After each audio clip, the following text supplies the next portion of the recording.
Assalamualaikum warahmatullahi wabarakatuh.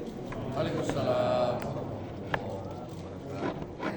Innal hamdalillah nahmaduhu wa nasta'inuhu wa nastaghfiruh wa na'udzu billahi min shururi anfusina wa min sayyiati a'malina. May yahdihillahu fala mudilla lahu wa may yudlil fala hadiya lahu. Allahumma fassalli wa sallim wa barik ala Muhammad wa ala alihi wa ashabihi wa man tabi'ahum bi ihsanin ila yaumiddin. Hamba Allah, jamaah Balai Tajdid Nyaman yang dimuliakan oleh Allah, kita lanjutkan pengajian kita kitab Mukhtasar Riyadhus Shalihin Imam An-Nawawi. Pada pertemuan ini telah sampai pada bab yang ke-11. Bab yang ke-11 tentang babul mujahadah. Ya. Bab tentang mujahadah.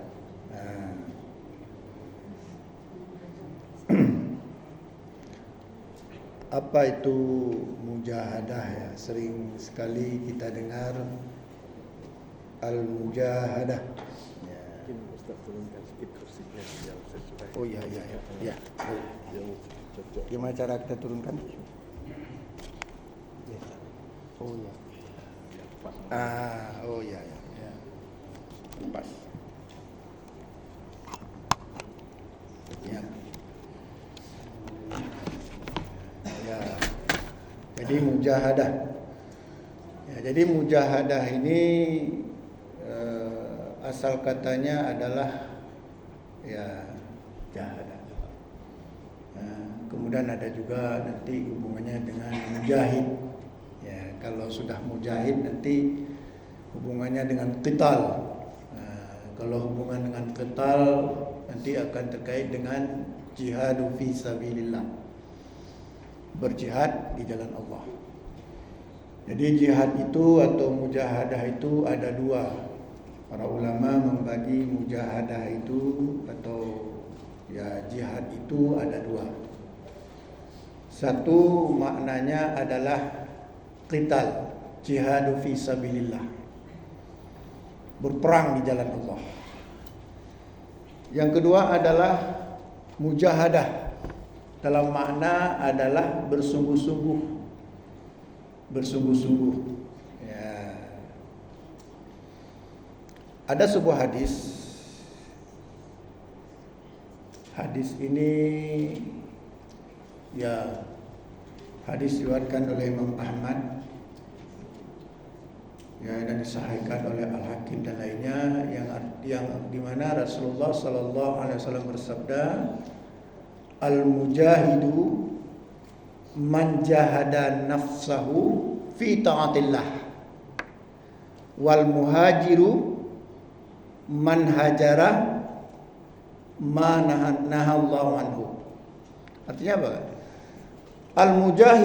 Al-mujahid itu adalah man jahada nafsahu fi ta'atillah. Orang yang berjihad bersungguh-sungguh dirinya, pribadinya dalam hal ketaatan kepada Allah. Ini makna yang kedua. Wal muhajiru, dan muhajirin itu adalah man hajara manahallahu anhu. Dan muhajirin itu adalah orang yang berhijrah dari larangan-larangan Allah kepadanya. Jadi dalam hadis ini disebutkan mujahid itu adalah orang yang berjihad terhadap dirinya dalam ketaatan kepada Allah. Inilah makna kedua yang dimaksudkan oleh Imam An-Nawawi. Bukan jihad dalam makna yang pertama. Tapi perlu kita singgung sedikit tentang jihad yang pertama. Ini kadang-kadang ada orang berperang ya, suka-suka. Berperang A dengan B, A umat Islam, B juga umat Islam, A teriak Allahu Akbar, B teriak Allahu Akbar. Yang mana dikatakan mujahidin? Yang mana dikatakan syahid fi sabilillah? Padahal berperang itu ada tuntunannya. Nggak bisa sembarangan. Kalau nggak mati syahid nanti. Nah, di antaranya Nabi bersabda, "Ughzu, berperanglah, wala ta'uddu, jangan melampaui batas. Wala tumathil, jangan menganiaya, jangan menyiksa. Ya. Wala taqtulul walida, jangan membunuh anak-anak. Wala taqtulu ashabus sawami, dan juga jangan membunuh pemuka agama walaupun agama kafir.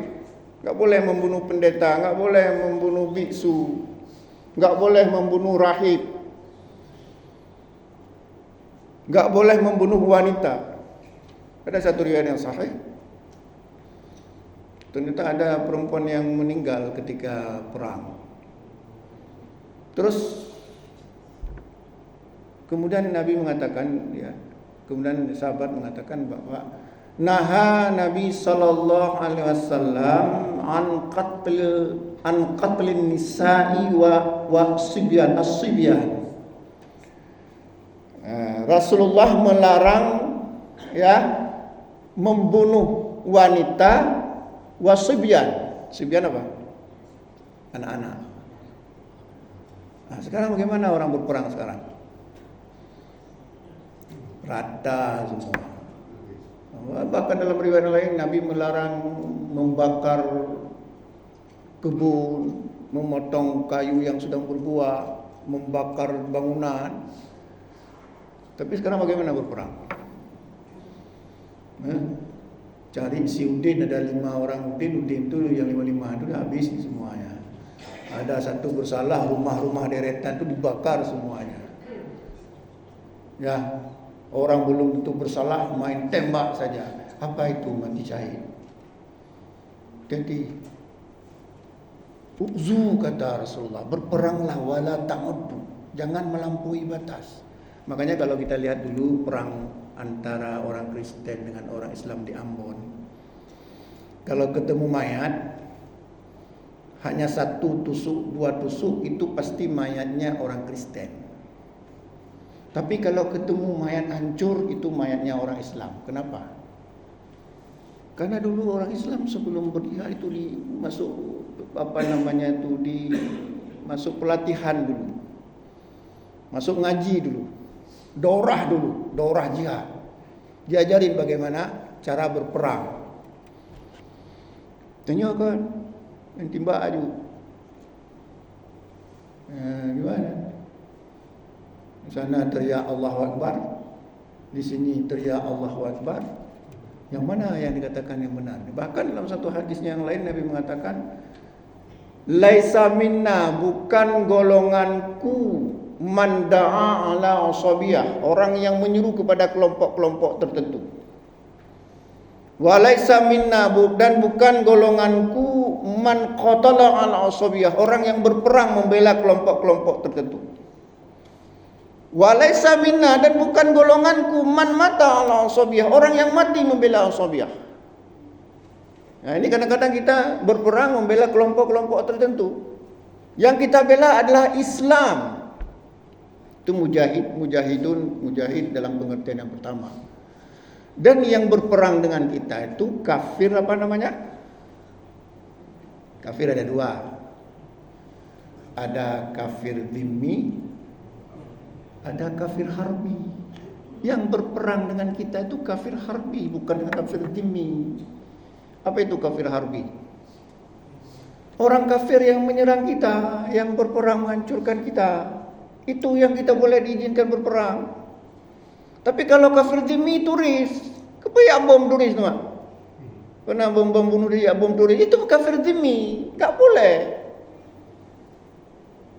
Ada hadis ya, man adza dhimmiyan faqad adani, kata Nabi, barang siapa yang menyakiti kafir dhimmi maka sesungguhnya dia menyakitiku. Wa man adani faqad adallah, barang siapa menyakitiku maka dia menyakiti Allah. Cuma sayangnya hadis ini hadis maudhu', hadis palsu.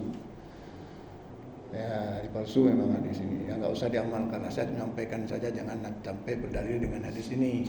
Tapi intinya jangan asal ikut jihad sana, jihad bom bunuh diri, ada orang tembak bom bunuh diri menganggap sudah jihad fi sabilillah. Makanya Islam tidak ada istilah teroris. Coba bayangkan tadi. Tidak boleh menyiksa, tidak boleh membunuh anak-anak, tidak boleh membunuh orang tua, tidak boleh membunuh pemuka agama.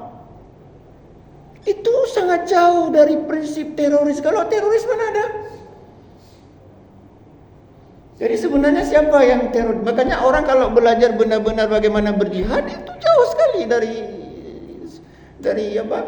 Dari yang disebut dengan teroris. Enggak ada teror, bahkan membunuh pun pakai adab. Nah, kena hati-hati ini kalau kita berjihad, hati-hati, jangan sembarangan kita ingin dapat syahid malah salah. Ya, ini sedikit jihad dalam makna yang pertama apa tadi? Qatlu fi sabilillah, berperang di jalan Allah. Nah, kemudian ini yang dimaksud oleh Imam An-Nawawi dalam kitab ini bukan jihad dalam makna yang pertama, tapi makna sebagaimana hadis tadi apa? Al-mujahidu man jahada nafsahu fi taatillah.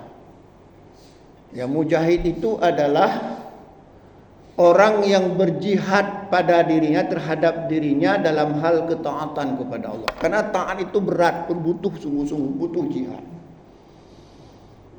Butuh jihad. Karena kita sudah lemah, sudah nikmat dengan berbagai maksiat. Butuh jihad. Udah biasa merokok, udah bilang pula rokok haram. Butuh jihad untuk meninggalkan rokok. Apa hukum rokok? Haram. Apa dalilnya? Nah, harus tahu dalilnya. Nanti tanya orang nanti haram apa dalilnya? Banyak dalilnya. Di antaranya apa? Wa yuhillu lakumut thayyibah wa yuharrimu alaikum khaba'ith. Allah menghalalkan yang baik-baik, mengharamkan yang buruk-buruk. Sekarang pertanyaannya, merokok baik atau buruk? Berarti jelas haram. Susah. Itu apa kih kena kih gede. Satu ayat saja itu tadi sudah menunjukkan merokok itu haram. Kenapa? Buruk. Enggak ada orang mengatakan merokok itu baik. Kalau kita tanya sama dokter malah ngeri lagi. Cuman kita tertipu dengan bahasa topeng. Tahu bahasa topeng? Bahasa topeng, iklan topeng.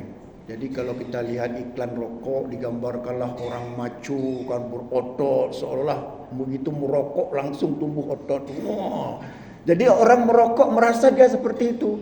Itu penipuan publik.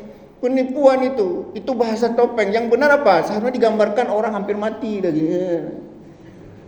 Tapi ini enggak digambarkan orang maco. Kita semuanya suka sekali ditipu dan itu tipuan formal. Anehnya enggak ada yang larang. Sebenarnya kita sudah biasa dengan tipu-tipu.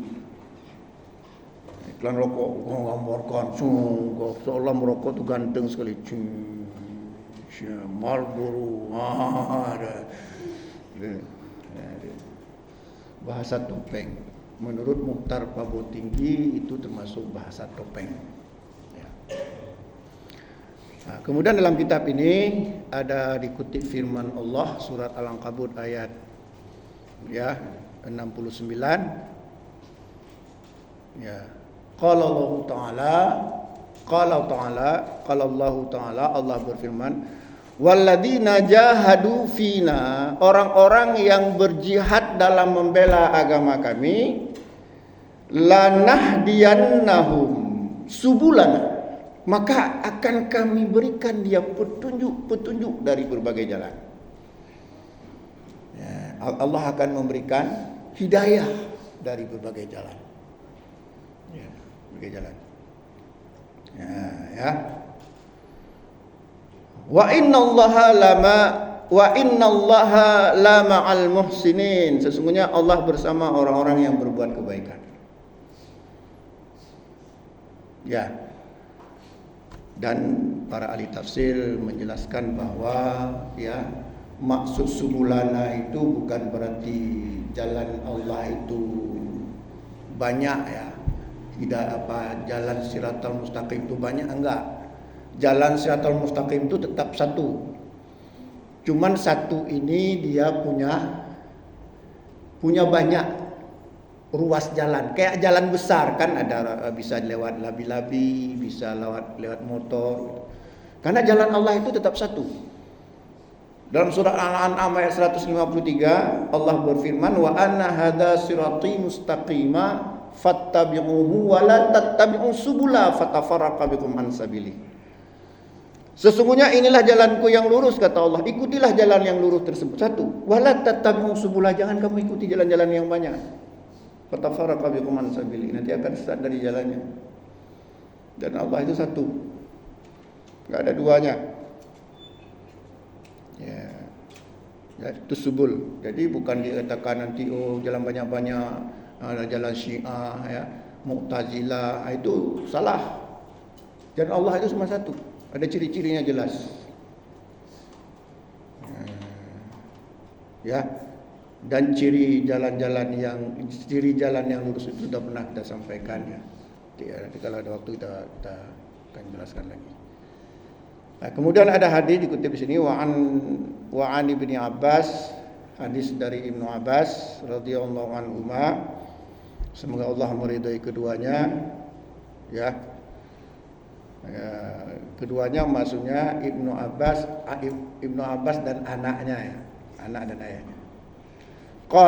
Qala Rasulullah sallallahu alaihi wasallam, Rasulullah sallallahu alaihi wasallam bersabda, ni'matani, ada dua nikmat, maqbunun fihima katsirun minan nas, yang sering dilupakan banyak orang.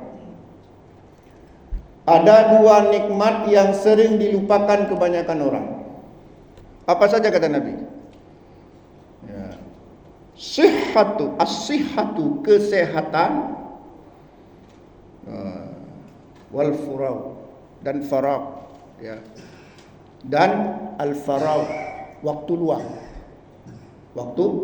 Jadi yang pertama apa? Ada dua nikmat yang sering dilupakan orang. Yang pertama kesehatan, yang kedua waktu luang. Yang pertama kita jelaskan kesehatan. Kita lupa dengan sehat. Baru kita teringat pada kesehatan ketika sudah sakit. Kakak mati, baru teringat. Baru kita berhenti merokok. Nah, itu. Kalau masih sehat, enggak berhenti merokok. Nah, jadi kita lupa. Kita sering, kata Allah dan Nabi sendiri mengatakan, ada dua nikmat yang sering dilupakan. Kebanyakan orang lupa. Nikmat sehat. Ya, nikmat sehat. Kita baru teringat kepada sehat ketika sakit. Kita sakit baru teringat sehat. Ketika sudah sakit baru berhenti nonton bola tengah-tengah malam.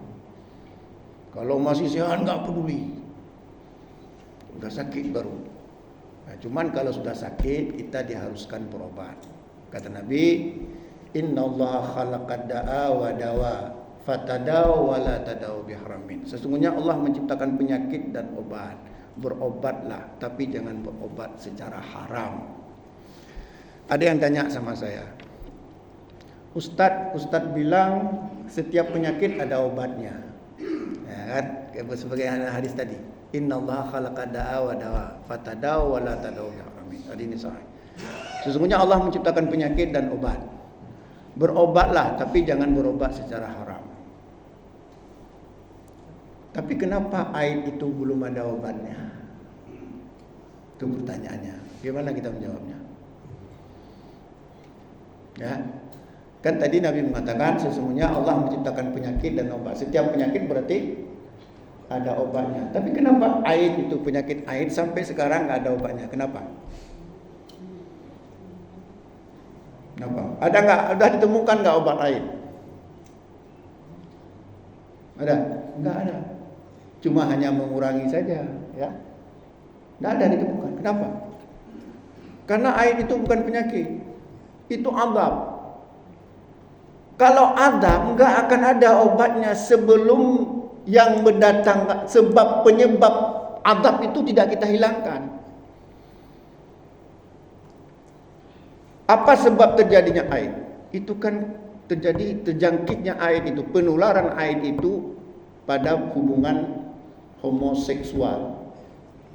Kasus Aid itu kaitannya dengan homoseksual. Kenapa kemudian gak ada obatnya? Karena penyebab datangnya azab penyakit itu gak dihilangkan. Apa penyebabnya? LGBT. Baru ada obat haid apabila LGBT itu di stop. Perbuatan kaum Nabi Lut itu di stop. Kalau masih digalakkan gak akan sembuh, gak akan ada obatnya. Kenapa? Karena itu adab kaum Nabi Lut dan sudah pernah dihancurkan oleh Allah. Sebagaimana firman Allah, falamma jaa amruna. Dan manakala datang perintah kami untuk mengadab kaum Nabi Lut, ja'alna 'aliyaha safilaha wa amtarna 'alaiha hijaratan min sijilin mandud. Dan manakala datang perintah kami untuk mengadab kaum Nabi Lut, kami jadikan bagian atas negeri itu menjadi bagian bawahnya. Apa maksudnya? Dijungkir balik. Wa amtarna 'alaiha hijaratan min sijilin mandud. Kemudian kami hujan batu yang panas membara secara bertubi-tubi. Itu keluar dari gunung berapi, berarti terjadi letusan yang sangat dahsyat. Mati semua. Tapi hari ini dibangkitkan lagi. Makanya Nabi mengatakan, idza wajadtum man amila amalan qaumul lut faqtul fa'ila wal maf'ula bihi. Jika kalian mendapati ada orang yang melakukan perbuatan kaum Nabi Lut, kata Nabi, maka bunuhlah pelakunya dan yang mau diperlakukan. Ini bukan saya bilang, ini amarah sama saya, Nabi bilang. Bukan berarti kita dengan serta-merta melakukannya, tapi begitulah kata Nabi. Jika kalian mendapati ada orang mengerjakan perbuatan kaum Nabi Lut, faqtulul fa'ila wal maf'ula bihi, maka bunuhlah pelakunya dan yang mau diperlakukan. Tapi hari ini malah digalakkan. Kapan ada obatnya? Makanya kenapa Nabi juga melaknat, la'ana Rasulullah sallallahu alaihi wasallam al-mukhannatsina minar rijal wal mutarajjilati minan nisa. Nabi melaknat laki-laki yang kecewek-cewekan dan perempuan yang kelaki-lakian. Kenapa? Supaya tidak terjadi LGBT tadi. Bahkan Nabi tidak tanggung-tanggung, ukhrijuhum min buyutikum, usirlah mereka dari rumah-rumahmu. Jadi kalau datang bencong ke rumah kita disuruh usir oleh Nabi. Kemana sih kamu? Apa pula laki-laki kayak gitu? Tempeleng aja itu. Kok enggak? Itu penyakit itu. Atau perempuan yang kelaki-lakian. Takut kita lihatnya. Itu enggak boleh. Itu mengarah kepada LGBT. Nah kalau itu enggak akan ada obatnya. Enggak ada obatnya. Tapi kalau bukan adab, insya Allah ada obatnya. Tapi kata Nabi, jangan berobat secara haram. Ya, jadi setelah sakit kita baru sadar tentang sehat. Maksudnya apa berobat secara haram? Ya. Nanti ada orang bilang, kamu sakit pergi sana, ada orang pandai berobat sana. Datanglah merajah-rajah. Itu nggak boleh berobat secara haram. Itu namanya nusrah. Nusrah itu maksudnya mengobati sihir dengan sihir, dilarang oleh Nabi. Seperti hari tadi. Innallaha khalaqad da'a wa dawa fatadaw wa la tadaw biharamin. Sesungguhnya Allah menciptakan penyakit dan obat, berobatlah tapi jangan berobat secara haram. Jadi jangan ada bilang, ini ada obat nih, penyakit kamu apa? Makan anjing. Enggak boleh. Makan anjing. Ada obatnya nih, daging babi. Enggak boleh. Ada obatnya, itu pergi ke dukun sana, enggak boleh. Innallaha lam yaj'al shifa'akum fima harama alaikum. Sesungguhnya Allah tidak menjadikan kesembuhan bagimu terhadap apa-apa yang telah diharamkan bagimu. Oh, nonton penyakit doanya kan. Nyan baji doanya baju toke. Apa nanti? Toke mae apa pae? Nah, sekarang pertanyaannya, pae itu bisa dimakan atau tidak? Enggak, berarti enggak boleh jadi obat. Ini kan asbabul wurud hadis tadi, innallaha lam yaj'al shifa'akum fima harama alaikum. Asbabul wurud itu sebab-sebab terjadinya hadis. Itu ada sahabat bertanya kepada Rasulullah, "Ya Rasulullah, bolehkah kami berobat dengan khamar?" Nah, kemudian Nabi mengatakan, "Innallaha lam yaj'al shifaakum fima harama 'alaikum." Sesungguhnya Allah tidak menjadikan kesembuhan bagimu terhadap apa yang telah diharamkan bagimu. Enggak boleh kita berobat dengan khamar. Maksudnya meminumnya. Tapi kalau menaruhnya untuk mematikan kuman boleh. Karena haram khamar itu meminumnya, bukan zatnya, bukan ainnya, tapi meminumnya. Ya, tapi kalau alkohol ada tuh membersihkan luka itu nggak apa-apa. Ya, makna apa? Sehat. Kemudian yang kedua dalam hadis ini disebutkan waktu luang. Ada hadis begini bunyinya. Ya. An Abi Hurairah, qala Rasulullah sallallahu alaihi wasallam, min husnil islamil mar'i, ya,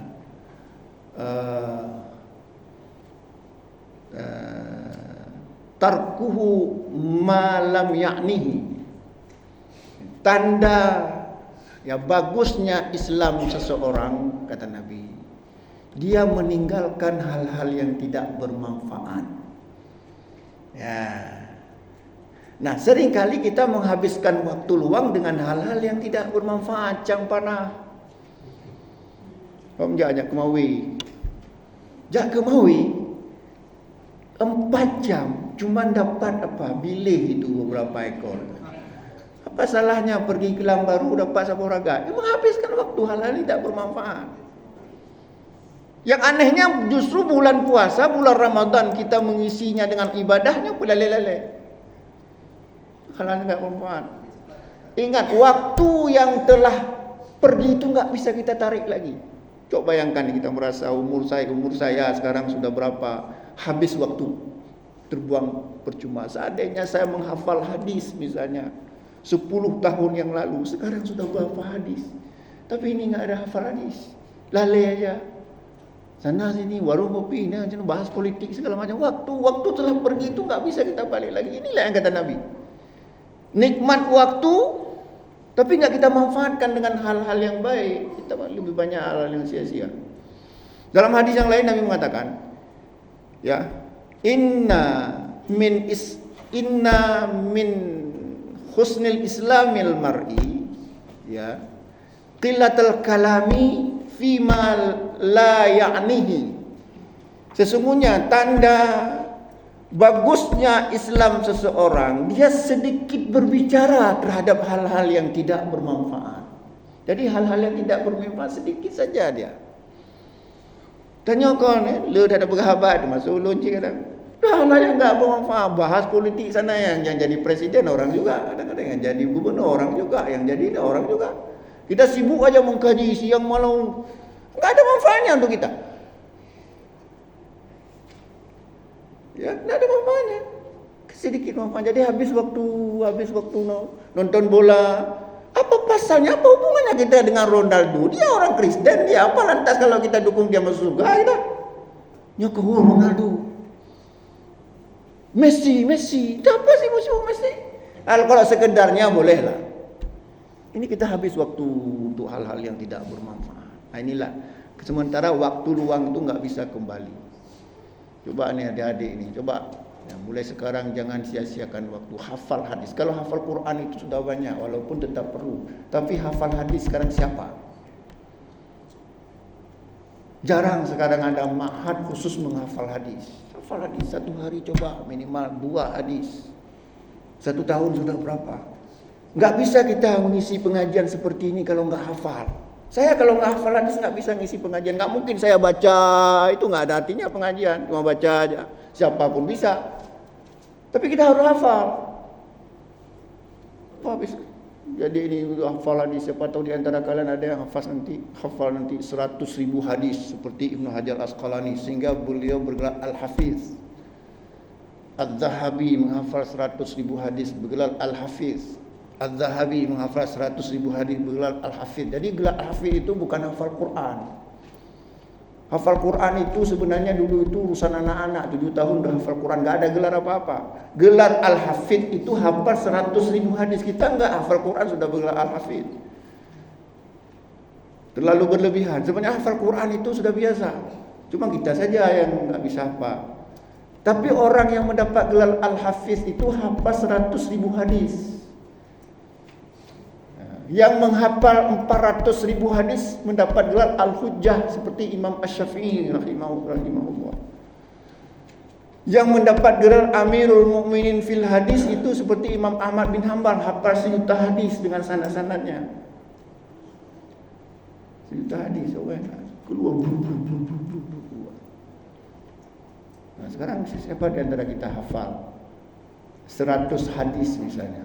Siapa bisa hafal 100 hadis? Guru saya dulu pernah bisa hafal Riyadhus Shalihin, guru saya. Saya belajar sama beliau di antaranya. Beliau hafal Riyadhus Shalihin. Guru saya. Hafal dia Riyadhus Shalihin. Orang Jawa. Kau bayangkan Riyadhus Shalihin dia hafalnya. Ada kepak-kepak dia. Nah, dia jangan dengan waktu luang. Enggak akan kembali lagi waktu yang udah lewat itu. Coba bisa enggak hafal Bulughul Maram? Enggak terlalu banyak hadisnya Bulughul Maram. Atau paling tidak kitab Arba'in Imam An-Nawawi cuma 40 hadis. Ada yang enggak bisa hafal? Cuma 40 hadis, kitab hadis Arba'in. Nanti kalau sudah bisa hafal kitab Arba'in, hafal Bulughul Maram. Bulughul Maram itu penting sekali. Kenapa? Karena fikih berdasarkan hadis itu kitab Bulughul Maram. Siapa penulis kitab Bulughul Maram? Ibnu Hajar Asqalani. Kenapa beliau menulis itu? Karena di masa beliau hidup, yang dikatakan dalil itu bukan hadis, tapi qila wa qala. Yang dikatakan dalil adalah pendapat para ahli fikih, ulama. Jadi oleh Ibnu Hajar Asqalani prihatin, ini udah salah, ada gawat nih. Dikatakan dalil tidak lagi hadis, tapi perkataan ulama. Jadi nggak ada lagi dikatakan dalilnya. Oleh Ibnu Hajar Asqalani karena prihatin seperti itu, maka beliau tulislah kitab Bulughul Maram. Jadi fikih berdasarkan hadis, bukan fikih pendapat ulama-ulama yang sekian banyak tebal-tebal kali kitabnya. Cuman akibatnya kadang-kadang kitab beliau itu nggak boleh masuk di tempat-tempat tertentu karena mengganggu stabilitas. Ya. Nah, kalau kita sudah bisa hafal kitab Bulughul Maram, tinggal kita baca syarahnya. Apa syarah kitab Bulughul Maram? Subulus Salam di antaranya. Atau kitab Al-Wafi. Subulus Salam. Subulus Salam itu syarah kitab Bulughul Maram. Kalau kita bisa hafal kitab Bulughul Maram, udah enak kita ngomong fikih. Hadisnya nanti tinggal kita teliti telaah lagi kesahihan hadisnya. Ya, Bulughul Maram. Bab tahara. Misalnya innal ma'a tahurul la yujassisu syai'un wa tahuru ma'ul walhil maitatu. Itu kita Bulughul Maram semuanya. Saya dulu pernah menghafal itu, tapi kemudian bengkak kepala saya, nggak sanggup, menyerah. Ada beberapa lembar udah nyerah, nggak sanggup. Kenapa? Otak kita ini nggak sama lagi ya. Saya menghafal kitab Bulughul Maram itu ketika anak saya masih kecil ya. Sekarang anak saya udah tamat kuliah. Pada saat itu aja saya nggak sanggup, hanya beberapa lembar, dah 5 atau 6 lembar, kemudian dah sibuk dengan urusan duniawi, akhirnya tertinggal. Coba kalian teliti, lantis lagi itu. Kitab Bulughul Maram itu fikih berdasarkan hadis. Kalau enggak kita susah bicara kalau tanpa dalil. Nah, dari itu saya mengharapkan sekali ada ma'had khusus menghafal hadis. Ya, khusus menghafal hadis samping Al-Qur'an. Ya. Jadi waktu luang itu sangat berharga, nikmat, ternyata nikmat. Ya. Nah, oleh karenanya para ulama mengatakan agar waktu luang kita bermanfaat. Karena ada juga yang bilang, kalau ibadah-ibadah saja hidup ini, bagaimana kita kaya, Ustaz? Bagaimana kita bisa menikmati dunia kalau seluruh waktu yang ada kita gunakan untuk ibadah? Jawabannya adalah ibadah itu ada dua. Yang pertama disebut ibadah mahdoh. Yang kedua, ibadah ghairu mahdah. Ibadah ghairu mahdah ini yang paling penting di antaranya. Apa ibadah ghairu mahdah? Apapun urusan dunia ini kita niatkan mencari ridha Allah. Mekad kita niatkan mencari ridha Allah. Politik kita niatkan mencari ridha Allah. Apalagi minum kopi kita niatkan mencari ridha Allah. Bahkan kesenangan dunia pun kita niatkan mencari ridha Allah, berubah menjadi ibadah ghairu mahdah. Inilah maksud firman Allah, "Wa ma khalaqtul jinna wal insa illa liya'budun." Tidak aku ciptakan jin dan manusia kecuali untuk beribadah kepadaku. Untuk beribadah. Tapi jangan dipahami ibadah mahdah saja. Enggak mungkin Allah menciptakan kita untuk salat saja, untuk berzikir saja. Enggak. Maksudnya seluruh aktivitas dunia ini kita jadikan dia ibadah, yaitu ibadah ghairu mahdah. Bahkan mancing sekalipun kita niatkan mencari ridha Allah. Artinya jangan lama-lama, sekedarnya saja untuk menghilangkan stres sudah, jangan lama. Ya, lain-lainnya. Ya. Jadi waktu luang. Ada yang mau bertanya? Hampir habis waktu. Ada yang mau bertanya? Silakan.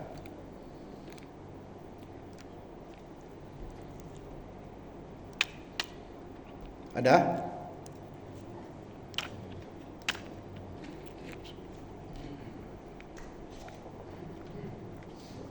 Kalau tidak ada, kita lanjutkan pada hadis yang kedua. Wa an Abi Hurairah, dan hadis dari Abu Hurairah.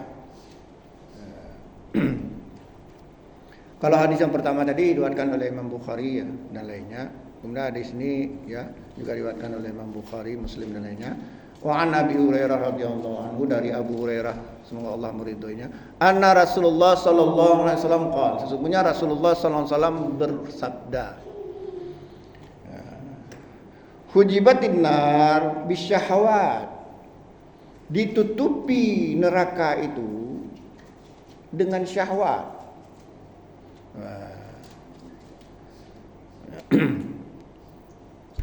Wa hujibatil jannah bil makarah wal bil makari wal bil makari.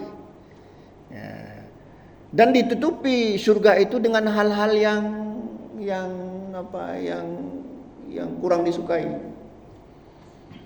Kalau ingin masuk neraka dengan syahwat, berzina nikmatah, berjudi nikmatah, kegegap enak, semangat sekali kalau berbicara ngomongin orang, itu neraka. Tapi kalau untuk surga memang agak berat, talat tahajud, bersedekah, berat. Makanya ada sebagaimana hadis yang sering kita sampaikan, ada seorang sahabat bertanya kepada Nabi, an aktsari ma yudkhilun nasa annar. Ditanyakan kepada Nabi, apa yang kebanyakan membuat orang masuk surga? Faqal, Nabi menjawab, al-famu wal farju, mulut dan kemaluan. Kemaluan itu syahwat. Jangan coba-coba syahwat. Dan iblis dengan bala tentaranya itu tahu sekali kelemahan manusia, syahwat. Sesaleh-saleh orang gak akan sanggup menghadapi syahwat. Yakinlah. Makanya Allah tahu keadaan kita. Allah berfirman, wala taqrabuz zina, jangan kamu dekati zina. Karena kalau udah dekat gak hilang jenggot ini, deplok peci. Gak percaya tes, jangan dites. Berat. Gak sanggup kita. Sesaleh-saleh kita tumbang. Makanya wala taqrabuz zina, jangan kalau dekat hancur kita. Banyak itu ustaz-ustaz, bukan banyak, ada ustaz-ustaz kadang-kadang hancur gara-gara syahwat. Apalagi kadang-kadang dilarang oleh istri untuk nikah lagi, makin stres lah. Bu ya, jangan nikah lagi lah, bahaya. Nanti punya satu istri tidur di rumah, punya dua istri udah tidur di menasah, udah sering tidur di balai. Punya 3 istri udah tidur di kuburan. Nah, ini akan bagus saja istri satu dia tidur di rumah. Tapi syahwat ini bahaya sekali. Gak tahan kita. Allah tahu kelemahan kita dan iblis setan tahu kelemahan kita. Makanya kenapa Allah berfirman, "Qul lil mu'minin yaghuddu min absarihim wa yahfadhu furujahum." Katakanlah kepada laki-laki beriman hendaklah menahan pandangannya dan menjaga kemaluannya. Luar biasa pengaruh wanita itu. Lihat, walaupun maaf kita bilang kadang walaupun tertutup semuanya ya, kalau udah datang pikiran kotor tuh yang tertutup itu pula yang memancing pula. Waduh, luar biasa. Memang seperti ulat dia. Makanya kata tadi Nabi mengatakan yang kebanyakan orang masuk neraka itu mulut juga ini hampir seperti syahwat, enggak bisa tahan kita. Kalau enggak ngomongin orang enggak enak pembicaraan. Demikian syahwat, enggak bisa lihat. Aduh. Makanya bagus juga ini ada tirai seperti ini. Kalau mungkin nampak ini juga saya terganggu, apalagi ibu kayak bidadari surga. Ya, syahwat. Maka ditutupi neraka itu dengan syahwat. Ya, dan ditutupi surga itu, jannah itu dengan hal-hal yang memang agak berat. Ya, mudah-mudahan insyaallah kita sambung lagi pada pertemuan yang akan datang. Mudah-mudahan ada manfaatnya. Aku biqauli hadza fastaghfiru innahu rahim. Wassalamualaikum warahmatullahi wabarakatuh. Waalaikumsalam.